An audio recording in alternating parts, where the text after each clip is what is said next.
साडे निक्के निक्के बच्चे ने ना जनाब दे सामने मैं जेड़े बोल पेश कर लगा, अगर ये बोल याद कर लैन जां इनू समझ जान ते खुदा सच्चा जानदा मेरा यकीन है सारी जिंदगी ये घाटा ना खाणगे।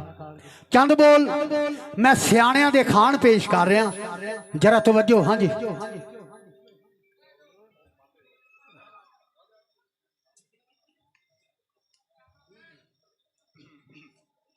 हेलो हाँ जी बाबा जी जरा तवज्जो। हाँ जी, आओ सीधी बंटे जाए छापी अड़े क्यों,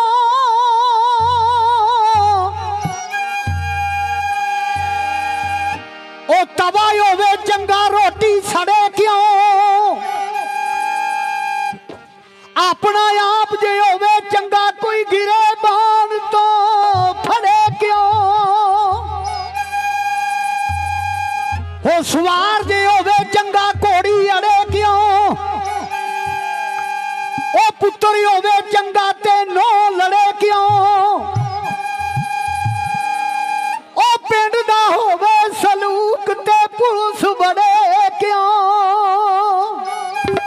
बाबा जी सियाणियां लोकां ने आख्या कि पुत्र ते रंबा जिन्ना चंड लो उन्ना ही थोड़ा है। ते जरा बोलते तवज्जो। हाँ जी,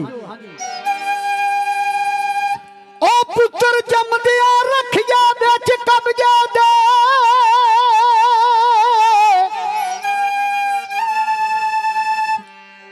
ते धी भैन नू लाड लडाइए ना, चोर चुगल दा नाम वसा करिए, ते जुए बाज नू कोल बिठाइए ना, भरा होण ते वैर व्याज लईए, ओ मत्था नाल शरीकां दे लाइए ना। एक अपनी दे विच ओ ना यार होवे,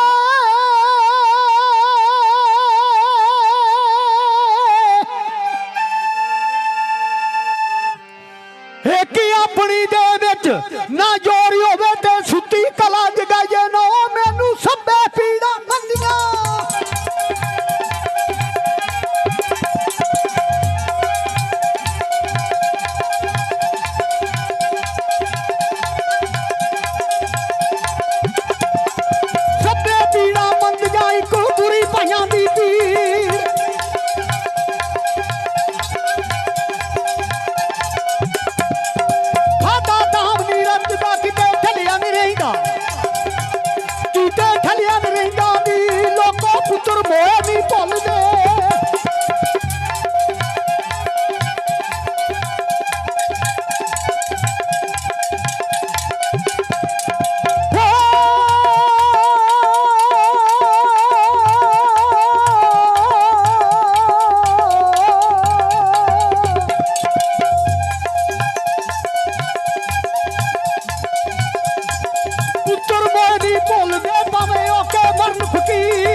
ਲਓ ਖਾਂ ਜੀ